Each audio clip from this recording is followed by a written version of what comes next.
Hi mga besh! Tara samahan niyo ako magluto ng lunch ko at nakita niyo na nga ang palaya ang lulutuin ko.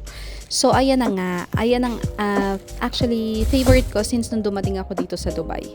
Hindi ko na ipagkakaila sa inyo na hindi talaga ako makain ng ampalaya nung umalis ako sa Pilipinas. Pero nung natikmang ko yan dito, nung niluto ng isa kong ka-roommate, which is turned to be one of my best friend. Hello, shoutout sa'yo Raquel kung nanonood ka. Siya yung unang-unang nakapagpatikim sa akin ng apakasarap talaga na ampalaya. So ayun na nga, lagi ko na siyang kinakain, lagi ko na siyang niluluto. Since mahilig naman ako sa matatamis, sabi nga nila, gamot daw yan sa mga diabetes. Para maiwasan natin yung mga sakit-sakit. Anyway, kaya naman ako talaga nag-vlog na today. Vlog na talaga, no, char. Hindi siya vlog. Actually, gusto ko lang makipag-chismisan sa inyo. Gusto ko lang i-chismis sa inyo kung ano yung mga pinagdadaanan at buhay-buhay dito sa ibang bansa. At syempre, meron tayong quick review, no? Quick review lang sa buhay-buhay ko. Sa mga hindi nakakaalam ng mga pinagdadaanan ko sa buhay. Chares! Hindi nyo na rin kailangan malaman yan kasi buhay ko to at buhay nyo rin yan. Hindi ko na rin naman inalam kung ano pa yung nangyayari sa buhay nyo. Char lang. Anyway, yun na nga, nag-resign ako sa trabaho ko ng December 2022 and nag-start ako ng sarili kong maliit na negosyo nitong January 2023. Ano yung nag-push sa akin na mag-negosyo? Siguro yung pagkamatay ng papa ko, ng pinakamamahal kong ama. Actually, malaking-malaki yung impact ng pagkamatay ng papa ko sa akin. It's like an open eye opener. Ayun na yun. Basta naiintindihan nating lahat. Eye opener siya sa akin. Ay, by the way, corned beef pala yung Argentina. Corned beef, hindi yan promotional. Pero yan nga yung gagamitin ko pang sahog sa ampalaya. Ayun lang, kanya-kanyang trip lang yan mga besh. Anyway, so balik tayo doon. Balik tayo doon sa pagbubukas ko ng maliit kong negosyo to inspire everybody. Not to brag, no?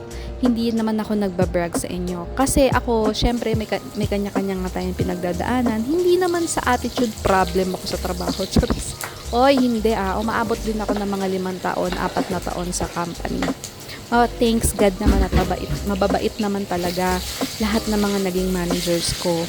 Pero, simula nung nawala si Papa, as in talagang eye-opener nga yun sa akin na magbukas ng sarili kong negosyo, magsimula ng sarili kong negosyo. Hindi ganun talaga siya kadali. Hindi siya talaga madali. As in, sinasabi ko na medyo talagang nag-struggle talaga ako. At hanggang ngayon, nag-i-struggle ako financially about sa bago kong business. Anyway, pa lang naman siya, nasa baby pa siya, 6 months, 7 months pa lang naman siya. Pero I'm still trying my best and looking forward for the breakthrough. Charis, ganun lang naman, positive thinking lang tayo everyday. At ayan, nilagay ko na yung ampalaya, hindi ko na yan hinuhugasan ng asin. Gusto ko yung mapait na ampalaya. Katulad ng mga biterating nating mga dyan, friendship natin dyan. Ayan. Yung mga bitter kong mga friendship dyan, love ko kayo. Favorite ko nga kayong kainin. Mga ampalaya. Ayun na nga. So, actually, gusto ko tong itong pagbablog na to, pag-chismis na to, gusto ko tong simulan kasi gusto ko makipag-chismisan. Wala akong kausap dito sa bahay. So, kayo na lang kakausapin ko, di ba? And at least, I'm inspiring other people. So, i-continue ko to sa susunod ko na vlog ko, no? Yan, i-continue natin siya.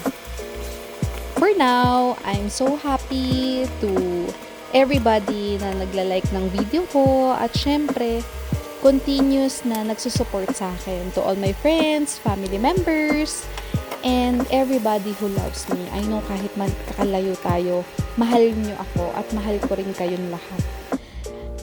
Thank you so much everybody. Super, super thank you.